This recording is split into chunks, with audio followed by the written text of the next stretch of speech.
तो जो आज का टॉपिक है वो है MGF, moment generating function. MGF KGF की तरह, KGF देखी होगी आपने। MGF, KGF में क्या था, गोल्ड निकल रहा था, अब MGF है, यहाँ से मोमेंट निकलेगा, नाम है इसका मोमेंट जनरेटिंग फंक्शन। यहाँ KGF था, यहाँ से गोल्ड ही जनरेट हो रहा था, यहाँ से MGF निकल रहा है, मोमेंट जनरेटिंग फंक्शन। अगर थोड़ा सा पीछे जाऊँ तो हम लोगों ने अभी तक जो बात करूँ मैं, तो हम लोगों ने बात की यहाँ पर मोमेंट पर, ये 3 टाइप्स के होते थे, इन पर डिस्कस किया था हम लोगों ने। मोमेंट अबाउट, मीन, ऑर्बिट, ये सब बात की थी मैंने। म्यू आर से डिनोट करते हैं, म्यू आर डैश से डिनोट करते हैं, न्यू आर से डिनोट करते हैं। मोमेंट की बात हो रही थी। इनके बाद इनके ऊपर कुछ मैंने एग्जाम्पल्स लिए थे और कुछ रिलेशंस बताए थे, ये सब पर वर्क किया था हमने, सब कुछ डिफाइन किया था। ज़रा ध्यान से देख लेना, इनको काम आ सकते हैं, शायद इनमें से एक हेल्प करेगा आज, ये वाला करेगा। Mu 1 equal to x bar help करेगा आज, और कल परसों ये वाले ने हेल्प की थी काफ़ी, ठीक है, आज ये हेल्प करेगा। चलो फिर उसके बाद मैंने कुछ एग्जाम्पल लिए थे, इससे प्रीवियस लेक्चर की बात चल रही है, ये सब हमने किया था, ठीक है, ये सब हो गया। उसके बाद रिलेशन बिटवीन हमने बात किया, ये सब। चलो आगे बढ़े। इसके बाद आगे बढ़े हम लोग, बढ़ते बढ़ते हम लोग ने काफ़ी क्वेश्चंस कर लिए थे। चलिए अब आते हैं हम लोग मोमेंट जनरेटिंग फंक्शन पर, MGF इन शॉर्ट में बोला जाएगा, ठीक है। बहुत छोटा सा टॉपिक है, बहुत ज़्यादा लेंदी नहीं है, क्वेश्चन भी थोड़े कम ही आते हैं, 2 मार्क्स में आ सकता है, लेकिन तब भी है तो सिलेबस में।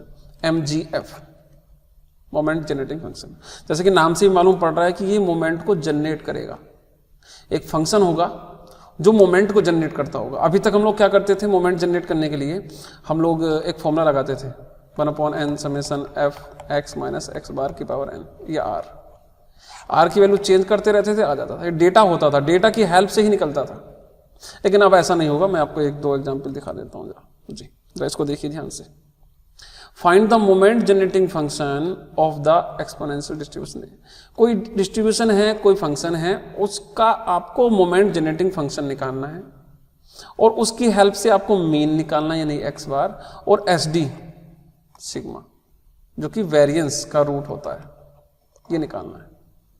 आगे चलूँ अगर मैं, ये क्वेश्चन पर और लगभग ऐसा ही है, obtain the moment generating function of this, और जिसके बाद आपको न्यू 1, न्यू 2 और म्यू 2 निकालना है, निकालने मोमेंट ही हैं, लेकिन इस बार डेटा गिवन नहीं होगा, फंक्शन गिवन होगा। वो कंटिन्यूस भी हो सकता है जैसे ये, और डिस्क्रीट भी हो सकता है जैसे आगे कुछ क्वेश्चंस मैंने ये ले लिए, सपोज इस टाइप के कुछ क्वेश्चंस। तो ये सब है आपके आज के लेक्चर में कि कैसे हम मोमेंट जनरेटिंग फंक्शन कौन, उस फंक्शन को कैसे जनरेट करेंगे जो खुद मोमेंट जनरेट करता है। समझिए बात को, एक फंक्शन को हम लोग जनरेट करेंगे जो मोमेंट ही जनरेट कर रहा है, बस क्लिक करते रहिए और वो मोमेंट निकालता जा रहा है, लो जी मोमेंट ही निकल रहा है। तो ये है मोमेंट जनरेटिंग फंक्शन, MGF। चलिए हम जरा फिर से स्टार्ट करते हैं अपने टॉपिक को, ठीक है। चलिए, तो 2 टाइप्स में हम लोगों का डेटा हो सकता है, जो फंक्शन है, in case of continuous variable और आपका डिस्क्रीट डिस्ट्रीब्यूशन। तो कंटिन्यूस है तो इस टाइप का फॉर्मूला, और डिस्क्रीट है तो ये। अगर कंटिन्यूस है तो ये a to b e की पावर tx इंटू फंक्शन, ये फंक्शन वो है जो यहाँ रखा जाएगा, और यहाँ पर p, क्योंकि कंटिन्यूस है तो इंटीग्रेशन लगा सकते हैं, और डिस्क्रीट है तो इंटीग्रेशन नहीं लगेगा, फिर समेशन लगेगा। है लगभग वही, देखो e की पावर tz और ये b की पावर tx लगभग सेम ही है, ठीक है। z में है, ये x में, इसको हम z में आगे चल के z में भी बोल सकते हैं, कोई प्रॉब्लम नहीं है। मेन है इंटीग्रेशन, और यहाँ है p मतलब समेशन। यहाँ इंटीग्रेशन a to b चल रहा है, यहाँ पे समेशन a to b चलेगा, जो भी वैल्यू होंगी 1 to infinity 1 to 10, जो भी क्वेश्चन में पूछेगा। तो 2 चीज़ ये हो गई। अब ये आगे थोड़ा आगे बढ़ाता हूँ मैं इसको सोल्व वगैरह नहीं करा रहा हूँ, शॉर्ट में बता के मेन आगे मेथड पे पहुँच रहा हूँ, क्योंकि 2 मार्क्स के लिए बहुत डीपली जाने की कोई ज़रूरत है नहीं। आगे चलते हैं, जब इन सबको आगे सोल्व करते हुए हम आगे थोड़ा एक्सपेंड करते हैं, e की पावर tx का एक्सपेंड करते हैं, e की पावर थीटा का, तो सभी जानते हैं 1 प्लस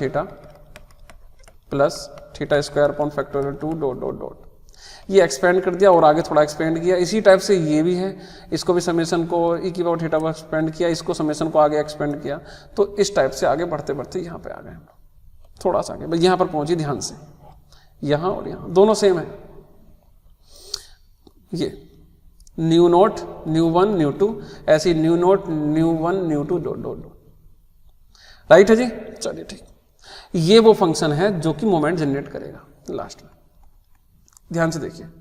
लेकिन एक चीज वाली बात है यहां पर कि यहां पर मोमेंट जो जनरेट होके आता है वो न्यू में ही आता है। आप देख रहे होगे mu naught, new one, new two, ऐसे यहां पे mu one, mu naught, new one, new two, mu three, mu four, ऐसे यहां पर, ऐसे यहां पर जो भी फंक्शन होगा उसका इंटीग्रेट कीजिए और आंसर ले आइए यहां पर, उसका आंसर ले आइए यहां पर, और जो भी फंक्शन बन के आए जैसा भी आए उसको जरा इससे कंपेयर कर लीजिए। चाहे तो कंपेयर करेंगे तो क्या आएगा, जरा देखो। सबसे पहले जो कांस्टेंट टर्म होगी उसको बोलेंगे न्यू वन। सपोज ये आ गया 1 plus 2t plus 3t square upon factorial 2 plus dot dot dot. समझ के चलिए। तो न्यू नॉट की वैल्यू तो हो गई 1, न्यू 1 की वैल्यू हो गई 2 और न्यू 2 की वैल्यू हो गई 3। इसके अकॉर्डिंग इसी टाइप से यहां पर भी हो गया है। तो अगर कोई भी आपको इंटीग्रेशन करने के लिए कोई फंक्शन दे, जो मैं इससे बाद में करा ही रहा था ये वाला, आपको केवल और केवल इंटीग्रेट करना है इसको 0 से इन्फिनिटी के बीच में, इसको e⁻tx के साथ इंटीग्रेट करते करते बस आपको क्या करना है, इस तक पहुंचाना है इस कहानी को, इस तक कहानी तक। अगर इस जैसा फंक्शन नहीं बनता है तो भी हमारे पास मेथड है कुछ, बाई चांस इस जैसा फॉर्मूला नहीं बना या फंक्शन नहीं बना तो हम कोशिश करेंगे बन जाए, और नहीं होता है तो भी मैं बताता हूं कैसे होगा। इसी टाइप से यहां पर कुल मिला के आपके पास एक फंक्शन होगा, उसको इंटीग्रेट करना है या समेशन लेना है अकॉर्डिंग टू कंटिन्यूसिटी या डिस्क्रीट किस टाइप का है। अब जब वो आ जाएगा तो अब हम लोग क्या करेंगे, बस कंपेयर कर देंगे कि इसका जो भी कोफिशिएंट होता है उसको न्यू 2 ही बोलते हैं। याद रखिए ये कि हमेशा new 2, new 1, nu 2, nu 3, new 4 ही निकालता है, यानी कि मोमेंट अबाउट ओरिजिन ही निकालता है, ये और कुछ नहीं निकालता है। अब ओरिजिन यानी कि न्यू आर से आप म्यू आर निकालो या डैश निकालो, वो आपकी मर्जी है, वो रिलेशन बिटवीन वाला काम है। ये मोमेंट तो निकालता है, जैसे मैं आपको बता रहा था MGF है, KGF है, उसमें गोल्ड तो निकलता है लेकिन प्योर गोल्ड नहीं निकलता है, वहां पे इस टाइप का निकलेगा, आप उसको प्योर करते रहिए, वो बात की बात है। ऐसे यहाँ पर फंक्शन जनरेट तो होगा, आएगा भी आंसर, लेकिन वो मोमेंट अबाउट ओरिजिन आएगा। चलिए ठीक। दूसरी बात, आप इसको अगर ये बात इस फॉर्म का ना बने तो आप इसका डिफरेंशिएशन करके भी निकाल सकते हो। मैं आपको बता देता हूँ जरा हल्का सा। अगर इस पोर्शन का nth टाइम डिफरेंशिएशन करो, nth टाइम या rth टाइम, और t = 0 लगा दो तो वो उतना ही टाइम्स का न्यू बन जाता है। अगर आप उसको 2 टाइम डिफरेंशिएशन करोगे इस पूरे ही तो न्यू 2 आ जाएगा, इसको 3 टाइम डिफरेंशिएशन करोगे और t = 0 रखोगे तो न्यू 3 आ जाएगा। समझिए बहुत सिंपल है, इससे भी ज्यादा सिंपल है। भाई आपको ये इक्वेशन फॉर्मेट याद नहीं रहा, भाई इसमें भूल गए, कोई बात नहीं, आपके पास जो भी फॉर्मेट आए, जैसे नेक्स्ट क्वेश्चन में लूंगा ये वाला, इसको सॉल्व करते करते मालूम नहीं क्या आएगा, सपोज कुछ आ गया, अब आप उसको डिफरेंशिएशन कर दीजिए बस फर्स्ट टाइम डिफरेंशिएशन कर दीजिए जो भी आएगा, और t = 0 रख दीजिए, बस सीधी सी कहानी, यही न्यू बनाएगा। और अगर 2 टाइम डिफरेंशिएशन कर रहे हो d² में समथिंग में और t = 0 रख रहे हो तो वो आ जाएगा न्यू 2। फिर से वापस आता हूं, बस सिंपल सी स्टोरी बन गई ये वाला एक फॉर्मूला। दो फॉर्मूले बन गए, अगर चाहो तो ये वाला जरूरत पड़ती है तो कभी इसकी, नहीं तो मेन है सबसे ये डिफरेंशिएशन करो, जितने वाला भी चाहिए आपको चाहिए न्यू 5, कोई बात नहीं, 5 टाइम्स डिफरेंशिएशन कीजिए उस फंक्शन जो फंक्शन जनरेट होके आया है उसका, और t = 0 पर, t = 0 पर, बस उतना ही बन गया। इससे सिंपल और क्या चाहिए, इंटीग्रेशन करो, लास्ट में डिफरेंशिएशन कर दो उतने टाइम जितने टाइम्स वो पूछना चाहता है। ये दोनों काम हम दोनों साइड चलेंगे, अगर वो डिस्क्रीट है तो भी, मतलब इधर कंटिन्यूस है तो भी और डिस्क्रीट है तो भी, बस यहाँ समेशन लग जाता है। बस आगे बढ़ता हूँ धीरे धीरे धीरे, सब काम वही। देखो यहाँ पर भी सेम वही लिख दिया मैंने, न्यू आर की वैल्यू डिपेंड करेगी सेम उतनी टाइम डिफरेंशिएशन पे। अब यहाँ इस टॉपिक में कुछ है ही नहीं था, 2 मार्क्स का था, मैं आगे चल के स्क्यूनेस कर्टोसिस पे आऊँगा, लेकिन मुझे लगा कि ये भी कराते हुए चलते हैं, सिलेबस में तो है ही। तो ये सब हमने कर लिया है, ठीक, आगे बढ़े थोड़ा बहुत, सब कुछ वही लिख दिया मैंने, इंपॉर्टेंस पे थोड़ा सा आप लोगों को हेल्प मिल जाएगी, सब काम नोट्स में हेल्प मिलेगी, तो बाकायदा पूरे अच्छे से नोट्स बना के आपको प्रोवाइड किए जाएंगे।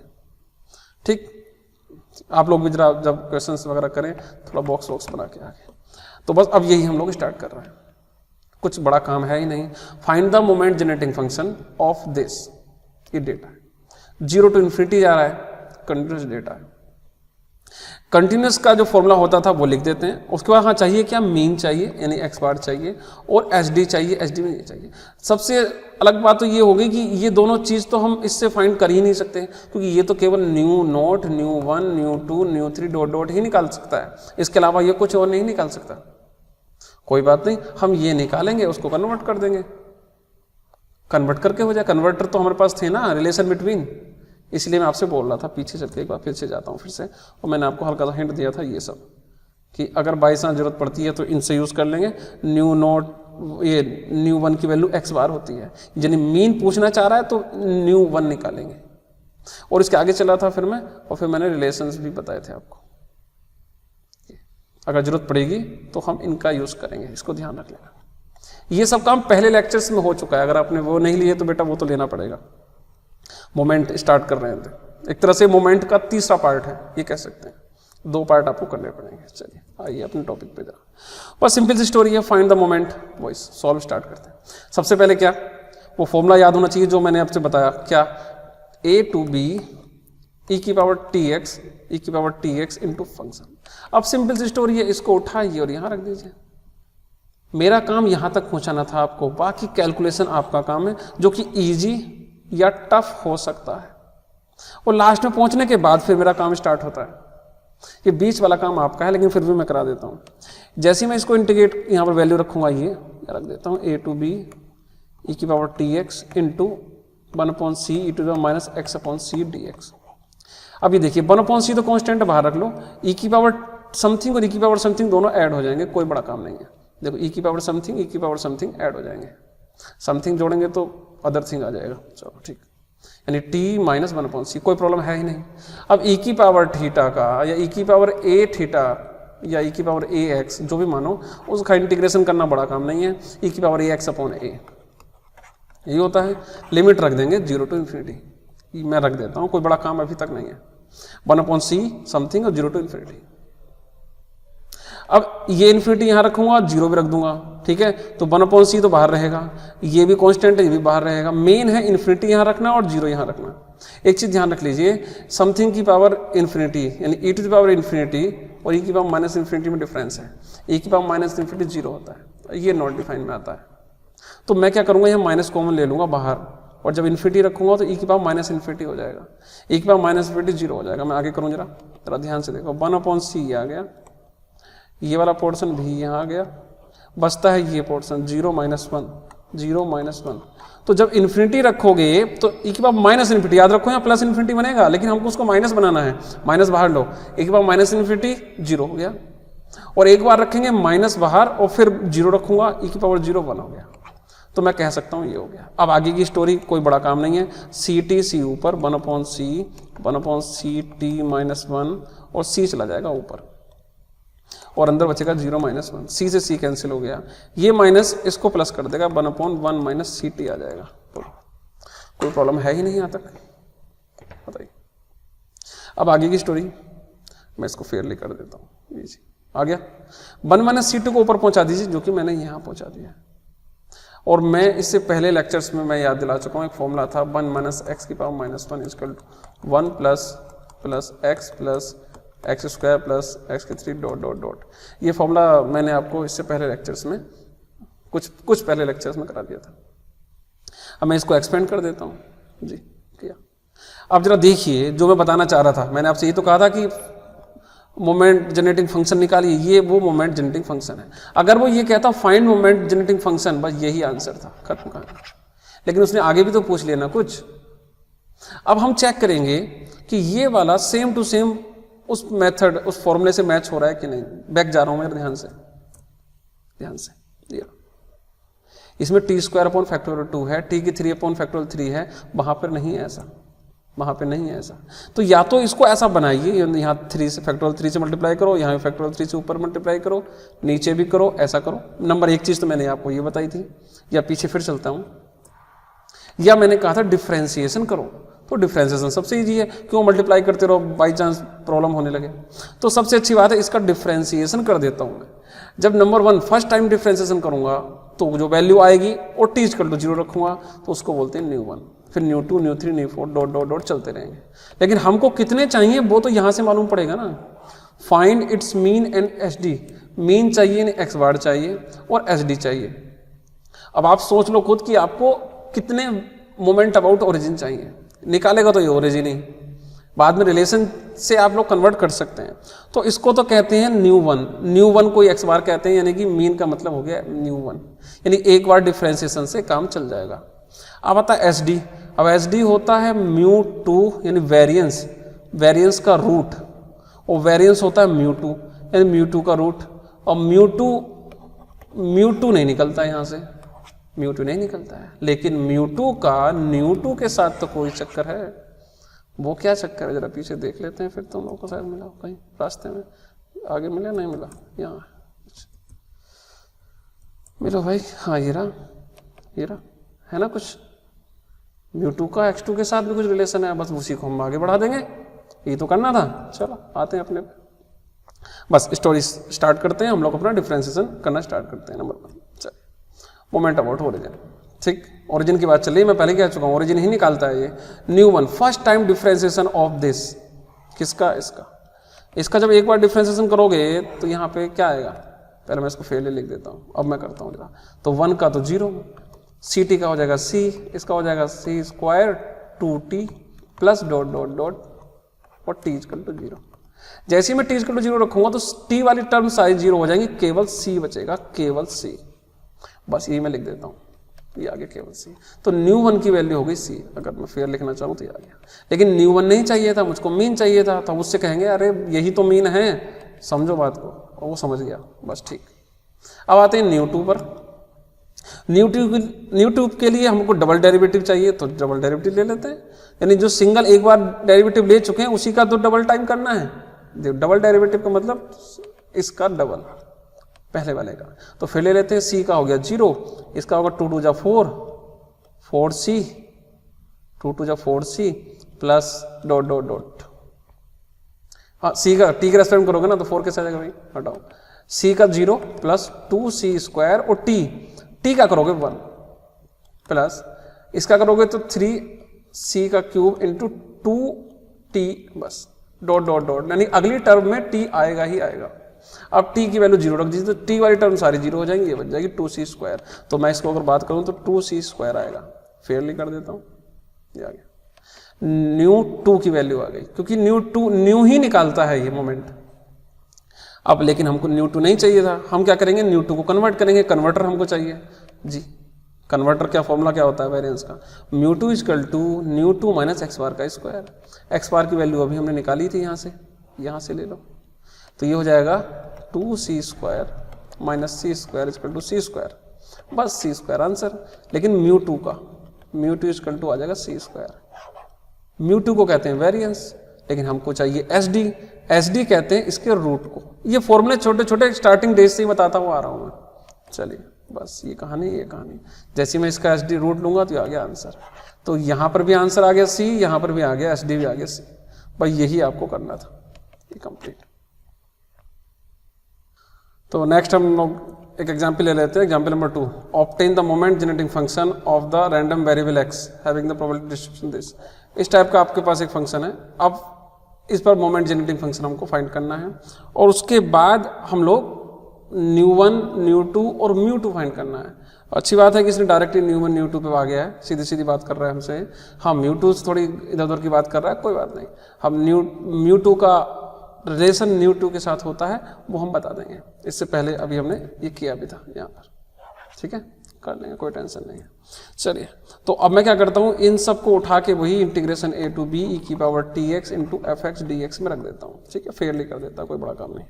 लेकिन इस बार 3 लिमिट है, 0 to 1 अलग चलेगी, 1 to 2 अलग चलेगा और 2 to इन्फिनिटी अलग चलेगा। 2 से आगे सब 0 है, तो ये तो हो जाएगा 0। अब ये 2 पोर्शन बचते हैं, x इंटू की पावर tx और 2 माइनस एक्स, ये x ये है और 2 माइनस एक्स ये है। e की पावर tx इनबिल्ट होता है इसमें, जैसे कि मैं पीछे बता भी चुका हूँ, ठीक है, पीछे जाओगे ये रहा e की पावर tx, ठीक है। चलिए आगे बढ़ते हैं जरा, ठीक। राइट अब इसका इंटीग्रेशन करना है फर्स्ट इंटू सेकंड पार्ट, इसका फर्स्ट इंटू सेकंड पार्ट करके इंटीग्रेशन करना है, जो कि बहुत बड़ा काम नहीं है। आप इसको x ले लीजिए, इसको इंटीग्रेट कर लीजिए, इंटीग्रेशन में a रखते हैं, b का integration minus integration of differentiation of a integration of b dot dot dot ऐसे चलता रहता है। इस पर बहुत ज़्यादा काम नहीं करने की जरूरत हमको। कहाँ पर है मैं वो बता देता हूँ। तो फर्स्ट इंटू जिसका integration minus differentiation of x, x का 1 हो गया, और इसका फिर से अगेन ये आ गया। देखो ठीक है, लिमिट रख दी, ठीक। अब लिमिट रख दीजिए, एक बार 1 रखिए, एक बार 0 रखिए, ठीक है। रख के मैं डायरेक्ट वैल्यू रख देता हूँ, बहुत ज़्यादा डीपली जाने की जरूरत नहीं है, क्योंकि ये सब काम ईजी है। टफ क्या है वो बताता हूँ। ये देखो 1 रखोगे यहाँ पर, तो ये 1 ये सब आ गया, सब आ गया। पर ध्यान रखो, जो अपर लिमिट होती है और लोअर लिमिट होती है, अपर रखने के बाद जब लोअर रखते हैं तो बीच में माइनस लगा देते हैं, माइनस लगाते हैं, ठीक है। यहाँ तक मालूम है आपको। अब ये सब रखने के बाद आगे थोड़ा बहुत कैंसिल हो रहा है, वो कैंसिल आउट करिए सब और सॉल्व करेंगे, तो लास्ट में ये आंसर आ गया, जो कि बहुत इजीली आ जाएगा। इसके बाद प्रॉब्लम स्टार्ट होंगी। क्या ये आंसर है? यस, ये आंसर है। लेकिन इससे न्यू1 न्यू2 न्यू2 नहीं निकलेंगे। अगर केवल मोमेंट जनरेटिंग फंक्शन पूछता तो एक बार वो काम चल जाएगा, लेकिन न्यू1 न्यू2 नहीं निकलेंगे। क्यों नहीं निकलेंगे? क्योंकि ये सब निकालने के लिए हमारे पास 2 टाइप के हो सकती थी फंक्शन। नंबर 1, या तो इस टाइप का हो 1 + x x square upon factorial 2 dot dot dot c1 c2 ये चल रहे थे ना अभी, या तो ये वाला फॉर्मेट हो जो t स्क्वायर अपॉन 2 के मल्टीप्लाई में होगा वो न्यू2 होगा, ये न्यू1 होगा, जो सिंगल चल रहा है वो न्यू0 होगा, ठीक है। आगे भी चलेगा। या तो ये फॉर्मेट हो या डिफ्रेंसिएशन कर सके। चलो आते हैं। तो सबसे पहले तो ये उस फॉर्मेट का नहीं है, तो या तो हम इस फॉर्मेट में बनाएंगे नंबर 1, या इसका डायरेक्ट ही डिफ्रेंसिएशन कर लें। अगर इसका डिफरेंशिएशन भी कर लोगे तुम, यस कर लोगे, कर सकते हो, कोई प्रॉब्लम नहीं। लेकिन लास्ट में जब t = 0 रखोगे तो t = 0 नीचे आ जाएगा, क्योंकि t² जो नीचे वाला पोर्शन है ये खत्म होगा ही नहीं। तो यानी डिफरेंशिएशन वाला तो काम खत्म है, डिफरेंशिएशन तो नहीं लगेगा, ये तो फाइनल लग रहा है देखने से। अब आपको इसको एक्सपेंड करो, उस जैसी फॉर्मेट बनाओ जो फॉर्मेट से डायरेक्ट आंसर मिलता हो। अब इसको कुछ वैसे कुछ ऐसे स्टूडेंट करते हैं जैसा मन करे आपको। कुछ स्टूडेंट्स को a - b की फॉर्म बना लेते हैं, ऐसा कर लो, या मैं इसको ऐसा कर रहा हूँ जहाँ पर जो है, क्योंकि ये प्री प्लान्ड है, पीपीटी है, तो जैसा मैंने किया है वो मैं बता देता हूँ। लेकिन आप ऐसा भी कर सकते हो, चेंज भी कर सकते हो, कोई प्रॉब्लम नहीं है। आप इसको देखो a² b² - 2ab वाला फॉर्मूला लगा सकते हो, उसको एक्सपेंड करके आगे बढ़ा सकते हो। तो मैं क्या कर रहा हूँ, e⁻θ को और इनको एक्सपेंड कर रहा हूँ। e⁻θ 1 + θ + θ² upon factorial 2 dot dot dot, बस 2θ है तो 2 लगा देंगे, 2t है तो 2, मतलब इस पर कोई बड़ा काम नहीं है। चलिए, तो जब मैं इसको एक्सपेंड करूंगा, इसको एक्सपेंड करूंगा तो ये आ जाएगा। आप देखो e⁻2t यहाँ आ गया और ये वाला पोर्शन यहाँ आ जाएगा, आ गया। अब आगे की स्टोरी, इन सबको थोड़ा बहुत सिंप्लीफाई कीजिए, जो जिससे कैंसिल होता है उसको कैंसिल कीजिए। कोई बड़ा काम नहीं है कि मैं इसको एक एक चीज़ कैंसिल करके दिखाऊं कि 2 × 1 = 2 होते हैं, -2 हो गया, -2 का मतलब ये 1 + के, ये + के 1 0 कट गया। ये काम कर लोगे तुम। आप चाहो तो थोड़ा बहुत रिलैक्स करके रोक के वीडियो को आगे बढ़ा सकते हैं, ठीक है। तो ये हो जाएगा 1 2, ये सब कैंसिल हो जाएंगे। जो कैंसिल होते हैं t² से डिवाइड भी कर देंगे। डिवाइड करने के बाद आपके कुछ इस टाइप की फंक्शन बन के आएगा। अभी भी ट्विस्ट है कहानी में, वो ये कि अब क्या हम डिफरेंशिएशन कर सकते हैं अब इसका, या फिर वही फॉर्म बनानी है। दोनों चीजें हैं, फॉर्म वही बनानी है कि डिफरेंशिएशन करें। डिफरेंशिएशन करोगे तो फिर t² ऑपरेशन करेगा, तो क्यों ना उस जैसी फॉर्म ही बना लो। अब उस जैसी फॉर्म में हमको क्या क्या चाहिए, मीन, ये सब चाहिए। तो हमको क्या करना है, t का कोफिशिएंट क्या है वो बताना है, t² अपॉन फैक्टोरियल 2 का कोफिशिएंट क्या है वो बताना है। अगर पीछे जाऊँ मैं दिखा देता हूँ। हमको चाहिए t का कोफिशिएंट क्या है, उसको न्यू1 कह देंगे हम, और t² अपॉन फैक्टोरियल 2 का क्या है वो कर लेंगे। चलिए, तो जरा यहाँ से देखो, पहले t चेक करो। t ये रहा एक t का कोफिशिएंट, यहाँ पर है t, और एक ही है यहाँ पे t का कोफिशिएंट है 4/3, और यहाँ पर है -1/3। दोनों को जब ऐड करोगे तो ये जाएगा 3/3 = 1 आंसर आ गया t का कोफिशिएंट। और इसको ही हम लोग क्या कहते हैं, न्यू1 कहते हैं। बस यही मैं कर रहा हूं, मीन, ठीक।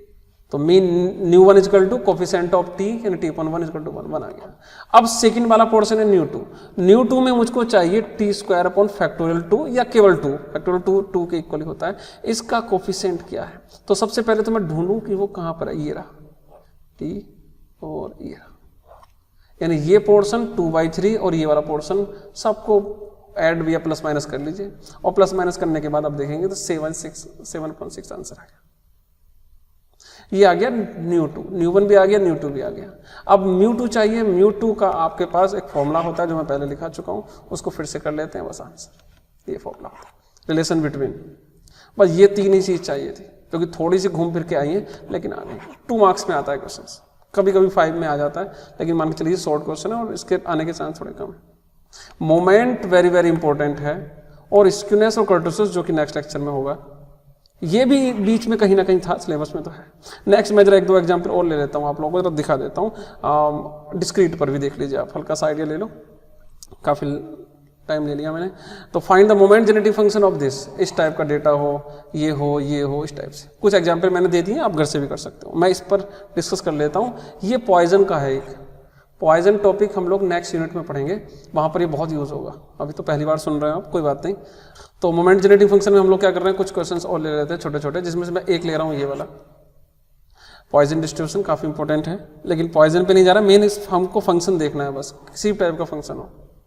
नंबर 1, या तो आप इसको देखते ही पहचान जाओगे ये डिस्क्रीट है, या कहीं ना कहीं मेंशन होगा तो भी पहचान जाओगे, या कहीं पर वैल्यू नहीं गिवन है, एक्स की वैल्यू ऐसे करके, इन 2-3 रीजन से समझ जाओगे ये डिस्क्रीट ही डेटा है। ठीक है, जैसे यहाँ देखो उसके ऊपर भी लिखा हुआ है डिस्क्रीट, अगर इस टाइप से है तो आप समझ जाएंगे।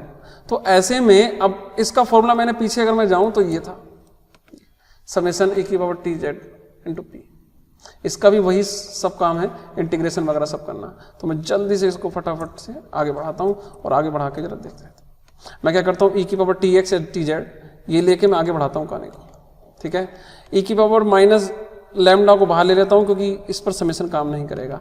आप जरा ध्यान से देखिए इस लाइन को देख लीजिए, यहां से ये लाइन कैसे आई जरा समझा देता हूँ। समेशन x, ये मान लो अल्फा की पावर x अपॉन x, या अल्फा की power n upon factorial n का समेशन, इसको बोलते हैं e की पावर थीटा या e की पावर अल्फा। वही तो मैंने लिखा है। आप इस पोर्शन को ये पोर्शन कह सकते हो, कोई प्रॉब्लम नहीं है। e की पावर समथिंग, e की पावर थीटा इक्वल टू क्या होता है, 1 plus theta square upon factorial 2 theta की 3 upon factorial 3 dot dot dot. इसको समेशन में लोगे तो यही तो लोगे ना, ये थीटा की पावर है, थीटा की power n upon factorial n, ये रहा। पर ये लाइन समझने की है, एक लाइन बस, इससे ये कैसे आया समझ लीजिए बात को। ये है अल्फा की पावर x अपॉन अल्फा कह लो, या इसको t कह लो, t की power n upon factorial n से ये इसका समेशन लोगे तो इसको एक्सपेंड करो और इसको एक्सपेंड करो, दोनों ही सेम ही आते हैं। चलिए आगे, अब इन दोनों का बेस सेम है, इसको ले लेंगे, कहानी खत्म हो गई। भाई यही करना था हमको, यही आंसर है। अब हम लोग क्या करेंगे, अपनी स्टोरी स्टार्ट करेंगे, न्यू वन डिफ्रेंसिएशन कर देते हैं। अगर डिफ्रेंसिएशन नहीं करना चाहते तो इसको एक्सपेंड करो, एक्सपेंड करके फिर आंसर दो, बात वही है। तो मैं फर्स्ट टाइम डिफ्रेंसिएशन करता हूँ इसका, तो ऑब्वियसली डिफ्रेंसिएशन करना बहुत टफ काम नहीं है। लैम्डा आ गया, पूछा था first and second moment about mean पूछा है, मीन पूछा है मतलब रिलेशन भी निकालना पड़ेगा। तो न्यू वन तो निकालना पड़ेगा, क्योंकि ये मेथड न्यू ही निकालता है। अब न्यू टू में डबल डेरिवेटिव को सॉल्व करेंगे, आपका ये आ जाएगा। हाँ, थोड़ा बहुत डिफरेंशिएशन में थोड़ी बहुत प्रॉब्लम आ सकती है, लेकिन डिफरेंशिएशन करना टफ नहीं होता। हाँ, इंटीग्रेशन करना टफ होता है, कह सकते हैं। डिफरेंशिएशन में तो 2 पार्ट होते हैं, a इंटू सेकेंड का differentiation plus b into something. अब ये आ गया सेकंड, ये आ गया फर्स्ट, दोनों फॉर्मूले जो हम लोगों के पास होते थे उनसे आप लोग कर सकते हैं, ये फॉर्मूले होते थे, आंसर। इस टाइप से हम लोगों ने मोमेंट जेनेरेटिव फंक्शन ये कंप्लीट किया है। अब कोई भी किसी को डाउट है तो आप उससे पूछ सकते हैं।